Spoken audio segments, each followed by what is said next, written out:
Hello friends, welcome to the reflection for Thursday of the 11th week in the ordinary time.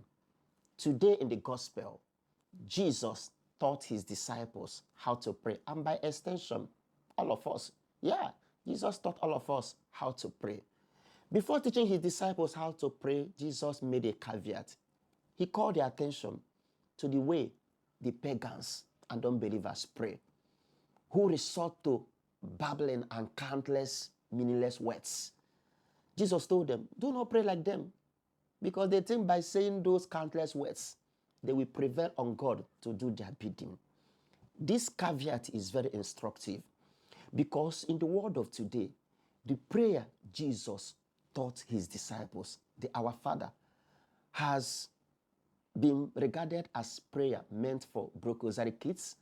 If somebody comes to me, somebody burdened by one challenge or the other, and requests me to pray for him or her, and I raise my hand and begin to say, Our Father who art in heaven, I'm telling you, the person will look at me as if the Spirit of God is not in me. Because the person will feel like, no, this is not the prayer I meant. The person will want me to manufacture my own prayer when I begin to shout and jump up and down. And that's the exact thing Jesus is calling our attention to there. Don't pray like that. Don't bring countless meaningless words. The caveat Jesus gave meant that there are wrong ways we can pray. So let's consider the prayer Jesus taught us today to see what made this prayer the right way to go about praying. Our Father has been regarded as the model of Christian prayer. Our Father contains 4 important qualities that make any prayer theologically sound. Our Father has what is known as ACTS. That is ACTS. What does this stand for? This acronym stands for adoration, contrition, thanksgiving, and supplication. The moment you begin Our Father, the first thing you say is, Our Father who art in heaven. This first phrase already captures the first letter of the acronym, adoration. By saying Our Father who art in heaven, you are acknowledging the majesty of God. You are acknowledging the exalted status of God. That is adoration. That is acknowledging God as all-powerful, as almighty.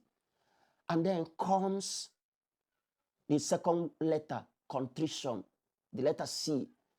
When you say, forgive us our trespasses, you are expressing regret for your sin. You are expressing remorse for your transgression. You are asking God pardon for wherever you might have offended him.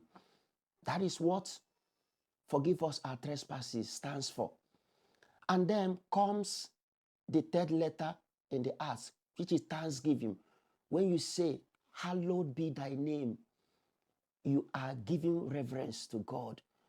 You are giving regard to God. You are giving honor to God. You are giving praise to God. That is thanksgiving. Hallowed be thy name for what you have done in my life.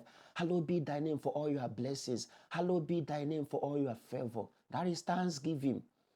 And then comes the final quality, which is supplication. When you say, give us this day our daily bread, you are bringing your petition before God. You are asking God for whatever is your need. That give us this day our daily bread is a word we could say is generic. It's an umbrella word that covers all the vast expanse of human needs. That give us this our daily bread could be asking God for healing. Maybe you are sick. It could be asking God for financial breakthrough. It could be asking God for fruit of the womb. It could be asking God for whatever is your need. So it covers whatever petition, that's supplication. And then our Father is also the only prayer that brings the vast span of human life into consideration.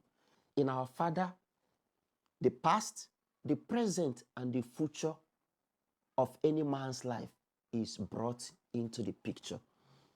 When you say, forgive us our trespasses, you are bringing your past before God. and you are telling God, deal with my past. Whatever is wrong with my past, deal with it. It could be your destiny. It could be a curse placed on you. It could be whatever that has gone wrong in your past. Something you don't have power over. Something you cannot influence again. You bring them before God. That is your past. You tell God, deal with it. So whenever you are saying, forgive us our trespasses, know you that this phrase is rich because you are bringing your past before God.